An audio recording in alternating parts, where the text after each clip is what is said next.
The 1995 NFL Draft featured some future stars in the first round: Steve McNair, Joey Galloway, Warren Sapp, Ty Law, and Derrick Brooks, just to name a few.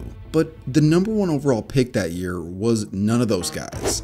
In fact, it was consensus All-American and Rose Bowl MVP, Kajana Carter. That is the man in motion. Here's Carter. And breaks it. He's gone. Goodbye. It'll be touchdown, Penn State, first play of the ball game. Penn State was loaded in 1994. They went undefeated, won by an average of nearly 4 touchdowns a game, and had 3 top 10 picks in the same draft, the highest of which was their star running back. But what's even more wild than the 1994 Penn State team is the stats on NFL running backs pre and post Kajana Carter. So before Kajana Carter, there had been 19 first overall running backs selected, and this position had historically been one of the most critical to get right. In the 1960s alone, 5 of the 10 #1 picks were running backs, and from 1977 to 1981, 4 out of the 5 #1 picks were the same position. Then, after Kajana Carter went first overall, there has been 0 running backs to share the same honor, and overall, the value of the position as a whole has diminished. So, how did Kajana Carter's career turn out? And what in the world happened to running backs? We will jump into it after a word from today's sponsor. SeatGeek is a company that I've been working with for a long time, and they gather tickets from all across the web and put them into one area, making buying simple. They have everything from football, baseball, basketball, concerts, festivals, or more. And with so many amazing concerts and festivals happening right now, you're not going to want to miss out. I'm talking The Weeknd, Justin Bieber, Tyler the Creator, John Mayer, Bad Bunny, and so much more. SeatGeek rates every ticket from 0 to 10 to make sure that you're getting a good deal, with green meaning good and red meaning bad. And for first-time buyers, use code KTO at checkout for $20 off your first purchase. Make sure to click the link in the description to download the app. So, first things first, what happened to the NFL's last #1 overall running back, Kajana Carter? Well, it was a disaster. In his very first preseason game of his career, on just his 3rd play, he blew out his knee, and this would cause him to miss his entire rookie season. The injury was so significant that when Carter returned, he had noticeably lost a step. After all, this was the 1990s, where an injury this substantial was difficult to bounce back from. The following year was a feel-out process, trying to get back into the swing of things before he got hurt again in 1997, again in 1998, and again in 1999. This was brutal. After all of these injuries, he was out of Cincinnati, and he survived as a journeyman backup until 2004, starting in only 14 total games in 9 years. Now, this is pretty sad considering that his career was seemingly over before it started, and there really wasn't much that he could do about it. At the end of the day, that's just the reality of sports sometimes.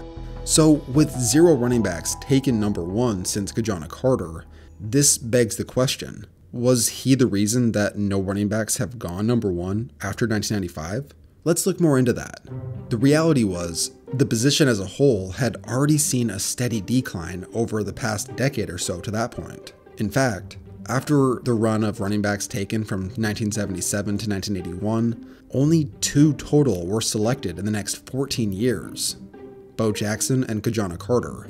Now, with Bo choosing baseball at first and Carter getting injured, it didn't help the cause for running backs by any means. But the decline of the position as a whole is much bigger than just these 2. When we take a bigger sample size and look at running backs taken in the first 2 rounds, 40 went in the first 5 drafts from 1986 to 1990. Then from 2012 to 2021, which is double the amount of drafts, there was the same exact number of backs taken. So clearly the value of the position has declined over time. And after doing a bit of research, this comes down to 3 different reasons. #1, the college and pro game have changed. let me tell you the difference, because a lot of people are not understanding where the devaluing came. It came because college football made a huge shift. So the majority of teams, college teams, when I was coming up, they were eye backfield, run the football, throw the football. Right. Very pro-style offenses. Well, then the switch came, and everybody went to this spread offense. In the spread offense, they didn't want a 225, 230-pound running back. They wanted a smaller guy who was shifty, who could run kind of lateral to the line of scrimmage. They didn't go vertical. Right. So now you needed a quicker, shiftier guy. So then they wanted the 5'8", 5'9", smaller backs that really didn't fit the NFL criteria of taking 25, 30 carries a game, right? And so as that happened, those players that used to play running back moved to linebacker, right? And they played in the NFL as linebackers as opposed to running back. Just to add to what Jerome Bettis said, the rise of the passing game in all levels of football was a big part of this change. At one point, offenses used to rely heavily on a back carrying the ball 25 plus times a game, but now it's more often about the connection between quarterback and his pass catchers.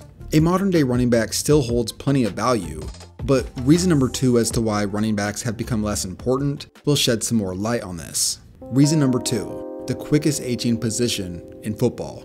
Ideally, when investing in a first overall, top 5, or even first round pick, teams would prefer that this investment pay off for the long term. But the problem with running backs is the average one's career lifespan is 2.57 years. That is the lowest of any position in the NFL. Another problem to add to this is their quick fading success. So Adrian Peterson, who many would consider to be the best true running back of the last 20 years, led the NFL in rushing in 2015 at the age of 30. This was a pretty monumental mark because this made him the only back in the last 15 seasons to lead the NFL in yards over the age of 27. Just comparing that to quarterbacks, there have only been 2 quarterbacks in that time under the age of 27 to lead the NFL in passing. That is just a ridiculous comparison. It is a well-known thing that when star running backs hit 30, it's extremely rare for them to be successful, and ultimately, this leads us to our final reason as to why backs just don't hold the same value. Number 3, the financial cost. Despite there still being superstar running backs in today's NFL, running backs don't make all that much money. The highest average dollar per year contract is Christian McCaffrey at just over $16 million per year. There are 18 receivers who make more than that per year on average. This is due to everything that I've previously stated, along with the fact that there isn't a huge difference between the top and mid-tier running back prospects entering the NFL. The 2017 draft highlights this well, where the leading rushers from that class are 2 second-rounders, a third-rounder, and a fourth-rounder. NFL GMs are well aware of all these factors, and because of this, instead of paying a good back a second contract, they are more than likely just going to draft another back and repeat that process over and over. So running backs almost certainly will not make anywhere near the money that other skill positions will make, which makes sense, but is wild to know since they've played such a critical role in the history of the NFL. So all in all, running backs aren't what they used to be, and there's a good chance that we don't ever see another number 1 overall back ever again. But even with that said, there have been some close calls since 1995. Ronnie Brown went 2nd overall in 2005, and although his career was somewhat underwhelming, he did help spark the famous Wildcat offense. Reggie Bush in 2006 was as hyped up a prospect as there ever was. There was real talk that he could have gone number 1 to Houston, but instead dropped to number 2. Saquon Barkley, same type of thing. Some scouts believed that Cleveland would take him number 1 in 2018, but instead, he fell to number 2.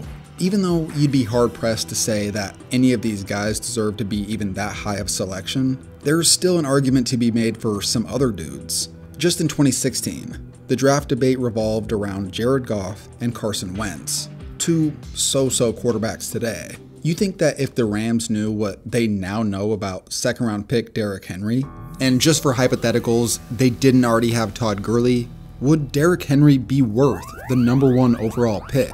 Comment down below what you think.